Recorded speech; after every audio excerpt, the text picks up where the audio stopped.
नमस्कार दोस्तों, कथा वाचन में आप सभी का स्वागत है।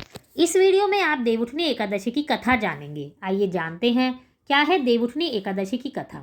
एक राजा था, उसके राज्य में प्रजा सुखी थी। एकादशी को कोई भी अन्न नहीं बेचता था, सभी फलाहार करते थे। एक बार भगवान ने राजा की परीक्षा लेनी चाहिए। भगवान ने एक सुंदरी का रूप धारण किया और सड़क पर बैठ गए।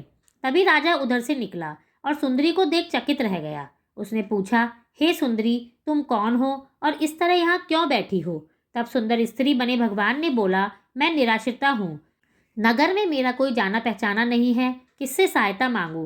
राजा उसके रूप पर मोहित हो गया।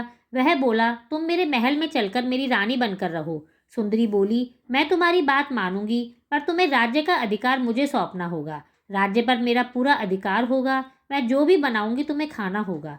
राजा उसके रूप पर मोहित था, अतः उसने सारी शर्तें स्वीकार कर ली। अगले दिन एकादशी थी। राजा ने हुक्म दिया कि बाजार में अन्य दिनों की तरह अन्न बेचा जाए। उसने घर में मांस मछली पकवाए और परोसकर राजा से खाने को कहा। यह देखकर राजा बोला, रानी, आज एकादशी है, मैं तो केवल फलाहार ही करूँगा। तब रानी ने शर्त की याद दिलाई और बोली, या तो खाना खाओ, नहीं तो मैं बड़े राजकुमार का सिर काट लूँगी।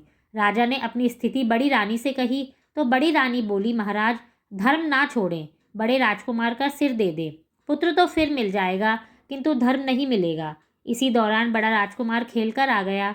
माँ की आंखों में आंसू देखकर वह रोने के कारण पूछने लगा, तो माँ ने सारी वस्तु स्थिति समझा दी।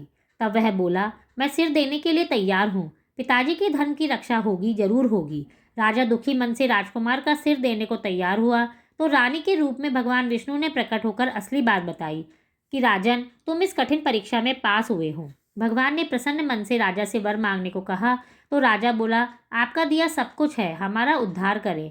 उसी समय वहाँ एक विमान उतरा। राजा ने अपना राज्य पुत्र को सौंप दिया और विमान में बैठकर धाम को चले गए। आप सभी विधि विधान से इस दिन भगवान विष्णु की पूजा अर्चना करें और इस व्रत की कथा को जरूर सुनें। धन्यवाद।